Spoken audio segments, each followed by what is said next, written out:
Heart skips when his gaze falls on a sealed box, an odd hole carved into the side with a simple note, "Stick it in here." He looks around, half expecting to be caught in a prank, but the room is quiet, the air heavy with anticipation. Feeling a strange pull, Jerry decides to follow the instructions. The moment he complies, something shifts inside him. It's unlike anything he's ever felt before, dark, thrilling, and completely overwhelming. His body trembles, his mind swirling with confusion, and eventually, he succumbs to exhaustion, passing out on the cold floor. When Mike finds him, panic creeps in. He doesn't know what happened. He hurries to dress Jerry, his hands shaking. Madame Jora watches from a distance, her eyes sharp with something darker. She calls for a worker to help Mike carry Jerry to the car. As they leave, her voice coldly cuts through the tension. "Don't bring him back. He's wanted by the special." Jerry stirs in the backseat of the car, groggy and disoriented, still haunted by what happened. His mind races, trying to piece together what he felt, what was in that box. But Mike's voice snaps him back to reality, insisting they don't need to know. "It's better that way," Mike says, like there's a dark truth buried beneath the surface. When they reach Jerry's house, Mike promises that next time, he'll take Jerry to see Sin again. He says just one mystery box experience is all anyone needs. And though it's not a rule, there's something deeper behind it, something Jerry's not yet ready to understand. Inside, Lisa's waiting for him, her face twisted in frustration. She's furious about his late-night drinking. But then, she drops a bombshell. She's pregnant. Jerry freezes. His mind flickers back to his doubts about her loyalty and his worries about his own body. With a cold, bitter laugh, he blurts out, "Are you sure it's mine?" Lisa's face pales, her anger turning into heartbreak. Later that night, Jerry's alone in bed, his mind spiraling. A strange sensation takes over, and in the quiet darkness, he experiences something he didn't expect. The night drags on, leaving him with more questions than answers. The next morning, Jerry stumbles into work, his head pounding and his mood as dark as the hangover creeping up on him. He slumps down next to Mike and grumbles about the pregnancy news. He tells Mike how Lisa's now accusing him of seeing other women, blaming him for his late-night mistakes. But then Jerry remembers something from a few days ago. Lisa had booked a snowblower, but had to call the salesman herself. Jerry had jumped to the wrong conclusions, assuming the worst about her. He sighs, realizing just how wrong he's been about his wife, and even more, he feels a deep regret about the revenge cheating, though deep down, he still doesn't fully see it as cheating. But despite all these realizations, Jerry's obsession grows. He has to know where the brothel is. Mike shuts him down every time he asks, but Jerry won't back off. He decides to find out on his own. During his lunch break, Jerry books an appointment with a psychic, the same way Mike had gotten him into this mess. At the psychic's office, he asks for Madame Jora's address, his eyes burning with desperate curiosity. After some time and a few twists, Jerry tracks down the brothel, his heart racing. He doesn't hesitate. He offers to pay double for the special, whatever it takes. After another wild experience, Jerry's mind races, and he can't shake the feeling that there's more to the box than he's been told. His hands tremble as he inspects the inside, but it's empty, nothing. Then his fingers brush against something hidden. He finds a lock on the back. The box is light enough to carry, so a thought crosses his mind. What if he could take it? As he starts to leave with the box, Madame Jora appears in the doorway, blocking his escape. In the heat of the moment, Jerry panics. She tries to stop him, but he doesn't know what else to do. Without thinking, he steps on her throat, the pressure building as her struggles grow weaker. Her breath slows, and soon, she's motionless. Jerry freezes, his breath heavy and erratic. He stares at his reflection in the mirror, his face pale with disbelief at what he's just done. Without another word, he rushes out, clutching the box tightly. Ivan, one of the workers at the brothel, watches from a distance as Jerry speeds away, his car fading into the night. Jerry spots an ad for a motel in the dingy restroom, its edges torn and worn. He checks in for a week, swiping his card with a sense of urgency.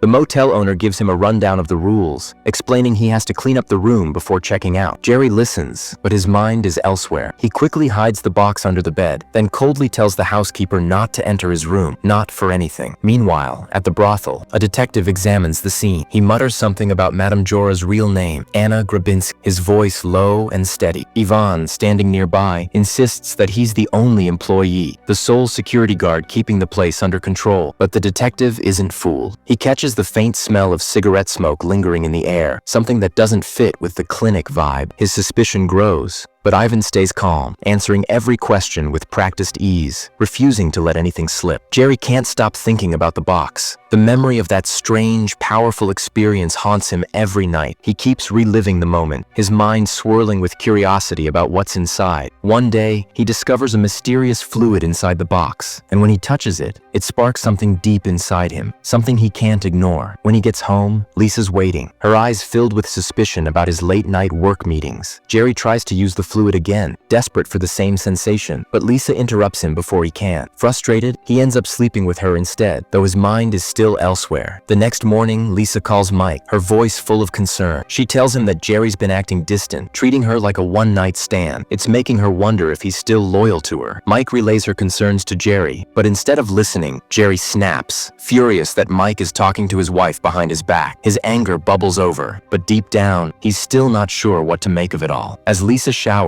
a sharp, unbearable pain suddenly jolts through her lower body. Horrified, she looks down and sees something she can't comprehend, something that looks like him. Her mind races, her heart pounds as she struggles to make sense of it. Meanwhile, the detective is back at the brothel, pressing Ivan for answers. He feels like Ivan is hiding something, maybe to protect the person behind Madame Jora's death. The detective asks if anything was stolen after the murder, but Ivan quickly denies it. He even jokes that if he had the power to curse people like a psychic, he'd curse whoever did this to Madame Jora. The detective raises an eyebrow and asks why Ivan is so sure it was a man. Ivan shrugs, explaining that men often visit psychics and fortune tellers too. As the detective scans the room, his gaze lands on the mirror in the special room, and something about it sends a chill down his spine. He turns to Ivan, questioning him about the objects on the table. Ivan casually mentions a wooden box, as if it's just an ordinary item, nothing more. But the detective's instincts tell him otherwise. After using the box too many times, Jerry notices an uncomfortable rash spreading across his pelvic and groin area. He sees a doctor who prescribes an ointment and tells him to stop whatever he's been doing, but Jerry just can't let it go. He picks up the ointment and heads home, ignoring the warning. When Lisa talks to him about her suspicions, Jerry brushes it off at first with a quick, careless apology. But then, he offers a more sincere apology, mumbling some comforting words before heading to bed. The burning pain in his stomach grows, and it presses harder against his navel. The next morning, Jerry can barely contain his impatience as he rushes to the box. But this time, something's different. The magic seems to be gone, and the fluid inside has vanished. His obsession takes over. He buys a bolt cutter from a nearby store and forces the box open. The moment the lock snaps, a foul stench pours out. Yet, blinded by his craving for whatever satisfaction the box once gave him, Jerry ignores the growing rash on his skin. He slathers on the ointment and pushes forward, determined to continue his twisted addiction. Lisa starts to piece things together when she hears from Jerry's coworker that he's called in sick. She spots the motel's name on the card payment receipts in the mail. Determined to find the truth, Lisa tracks down the motel and searches for Jerry's room. She's cautious as she moves through the building, finally catching the housekeeper's attention. The housekeeper nods subtly, pointing her in the direction of Jerry's room. Lisa waits, her heart pounding, and when Jerry finally opens the door, she steps in without hesitation. The first thing she notices is the stench, something foul, sticky, and wrong. She demands he bring out whoever he's cheating on her with, but Jerry denies it, his words coming out too quickly. His panic gives him away. He desperately tries to stop her from entering the bathroom, but she pushes past him, and that's when she sees it. Inside, a gooey, pulsating ball moves, almost like it's alive. Lisa recoils in disgust, but Jerry pulls her away, desperation written all over his face. In a flash, Jerry snaps.